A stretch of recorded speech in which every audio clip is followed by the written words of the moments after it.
Galatians 6:7 has been preached to a lot of people like a threat. Do right, get blessed. Do wrong, pay for it later. For many, it sounds almost identical to karma with Christian language wrapped around it.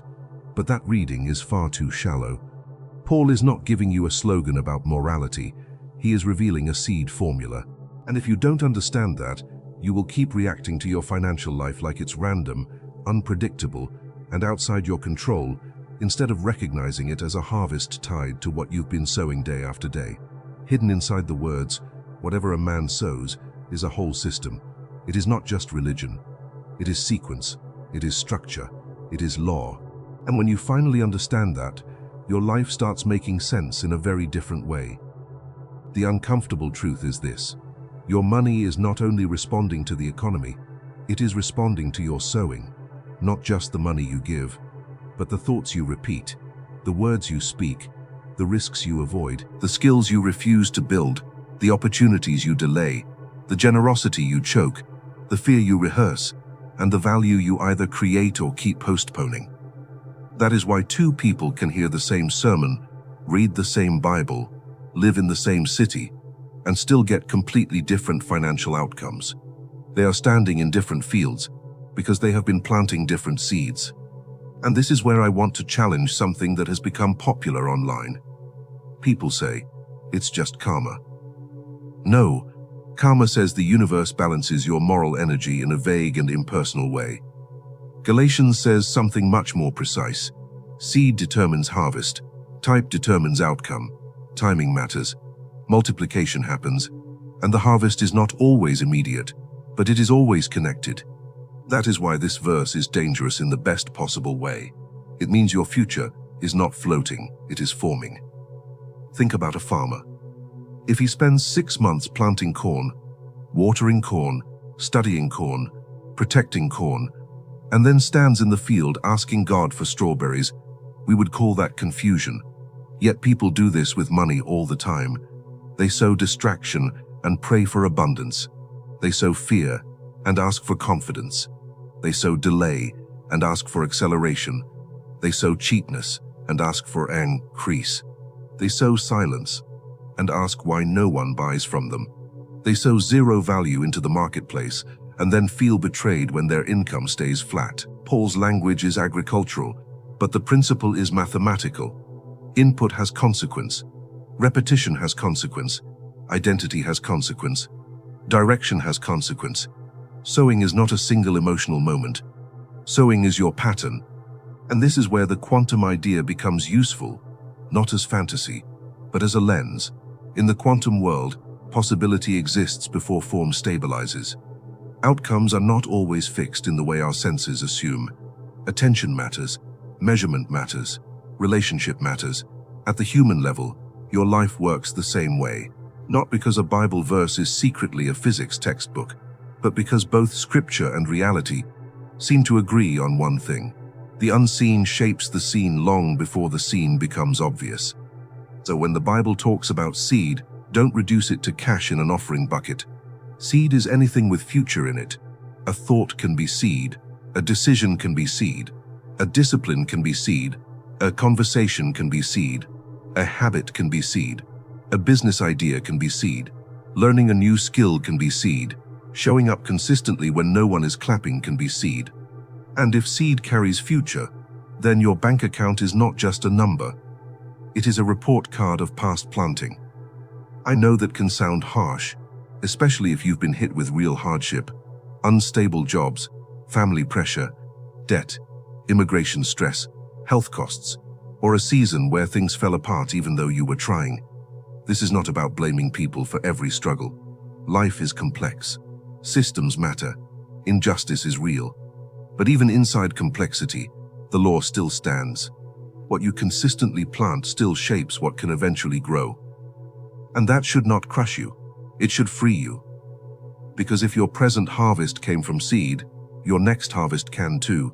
That means you do not need to wait for a perfect year, a richer family, a luckier passport, or some mystical breakthrough that lands on your roof. You need to examine your field. What have you been planting for the last 6 months? Have you planted financial literacy or only financial anxiety? Have you planted generosity or only survival thinking? Have you planted value into the marketplace or only consumption into your own mind? Have you planted excellence or excuses? Have you planted faith-filled speech or private conversations full of defeat? Have you planted strategic action or endless spiritualization with no movement? This is where Catherine Ponder brings a fascinating layer to the conversation. Long before manifestation became internet language, she taught that prosperity begins with inner agreement.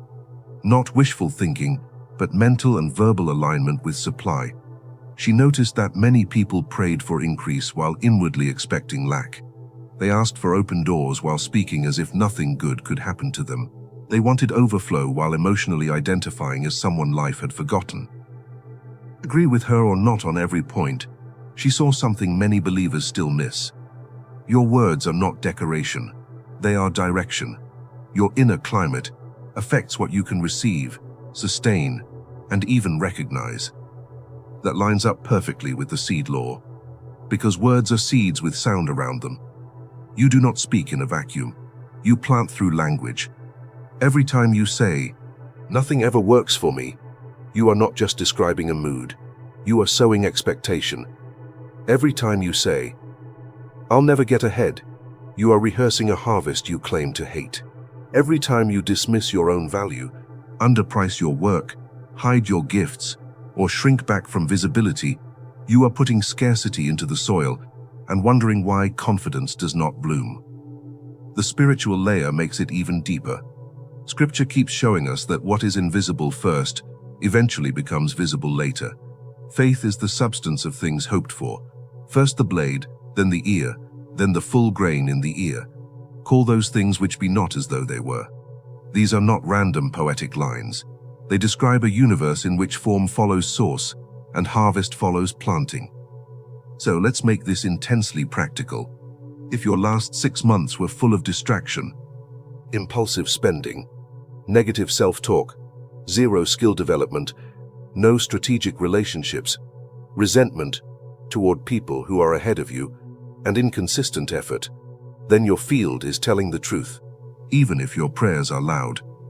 But if your last 6 months included learning high-value skills, improving your service, honoring your word, managing money with clarity, sowing financially even when it stretched you, speaking life instead of defeat, and acting from vision instead of panic, then something is growing, even if it has not fully broken the surface yet.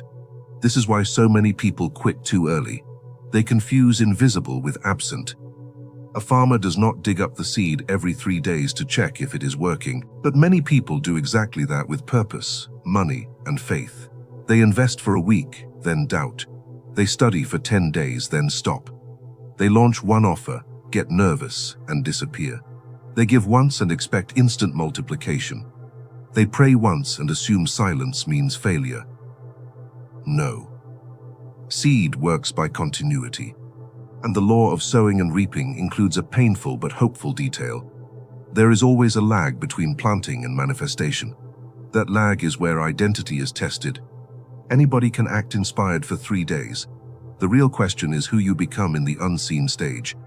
Do you keep planting when nothing applauds you? Do you keep building when the numbers are still small?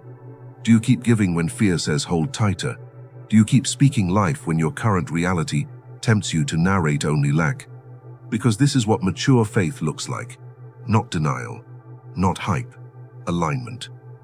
And if this message is helping you see Scripture in a way you've never seen before, take a second and like the video.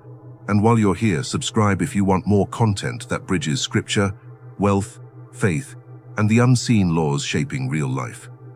Now let's go even deeper. When Paul says God is not mocked, he is not threatening you with divine irritation. He is saying reality cannot be manipulated. You cannot cheat seed law. You cannot plant one thing and demand another thing as a harvest. You cannot spend like chaos, think like lack, work like avoidance, speak like defeat, and then blame heaven for financial stagnation. God is not mocked because law is law. That is actually good news, because it means favoritism is weaker than principle. It means your transformation does not depend on whether life likes you this month. It depends on what you are willing to plant, protect, and persist in. This is also why giving matters, but not in the shallow way people sometimes preach it. Giving is not a transaction to control God. Giving breaks the internal architecture of fear. It declares that supply is not your job, your client, your channel, or your current salary. It loosens the grip of survival consciousness. It retrains your nervous system to trust circulation instead of contraction.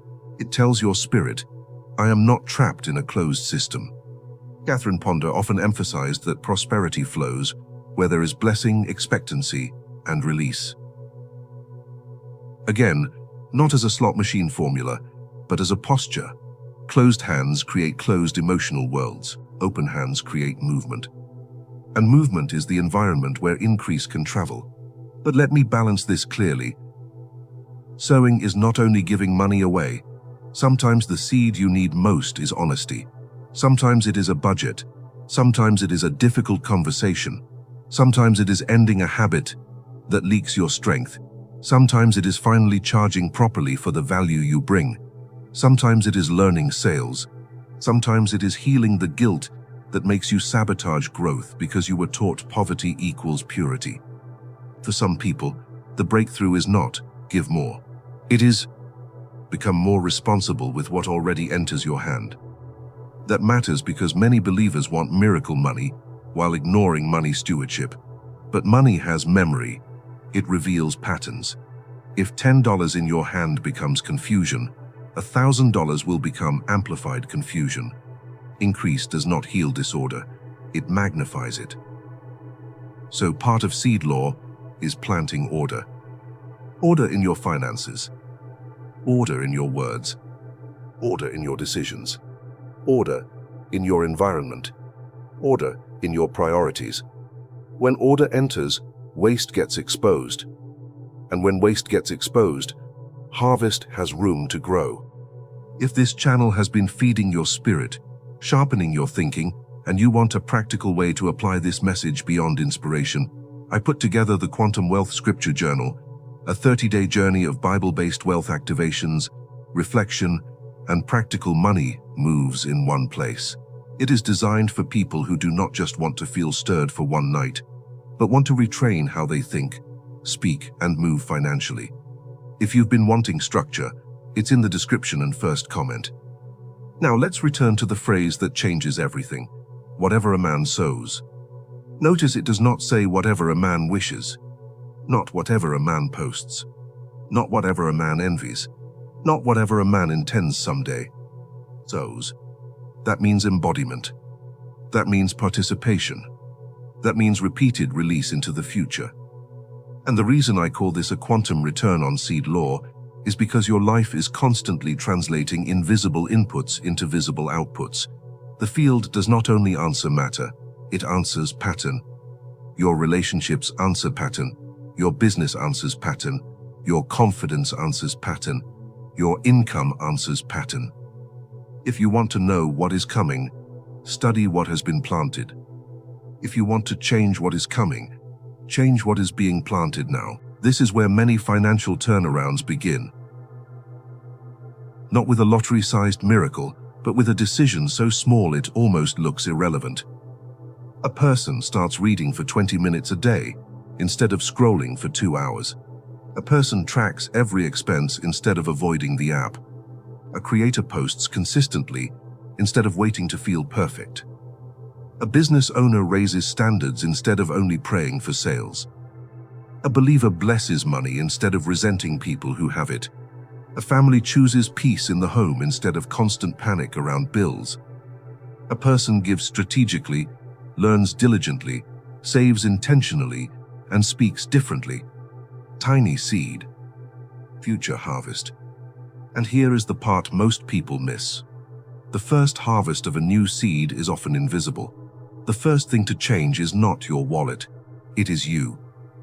You begin to feel less desperate. You make cleaner decisions. You notice opportunities faster. You stop leaking energy through fear. You become someone who can hold increase without self-sabotage. That inner shift matters because wealth without capacity becomes stress. But wealth with capacity becomes stewardship. So no, Galatians 6:7 is not karma. It is not impersonal cosmic bookkeeping. It is a living law woven into creation. Seed produces after its kind. What you repeatedly send out into thought, speech, action, and stewardship sets a future in motion. And because the law is faithful, you can use it consciously. That means today matters more than you think. This week matters more than you think. The next 6 months matter more than you think. Your field is listening. So before this video ends, do something most people will never do. Don't just feel inspired, audit your seed. Ask yourself, what have I actually been sowing in my finances, my language, my habits, my generosity, my work, and my faith? What pattern has been governing my outcomes? What have I been planting that I keep pretending is not planting?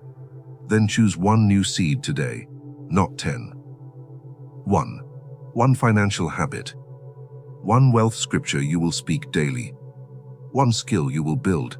One expense you will cut. One act of generosity. One offer you will finally launch. One voice of lack you will stop agreeing with, and then protect that seed long enough to let it become a harvest. If this stirred something in you, share this with someone who needs a new way to read their field. And in the comments, tell me what this message made you realize about the seeds you've been planting lately. I read those, and I love seeing what shifts for people in real time. Let this stay with you tonight. Your future is not only something you wait for, it is something you sow for. Your bank account may look like a number, but behind that number is a story, and behind that story is a pattern, and behind that pattern is a seed. The beautiful part is that seed law works in your favor the moment you start working with it.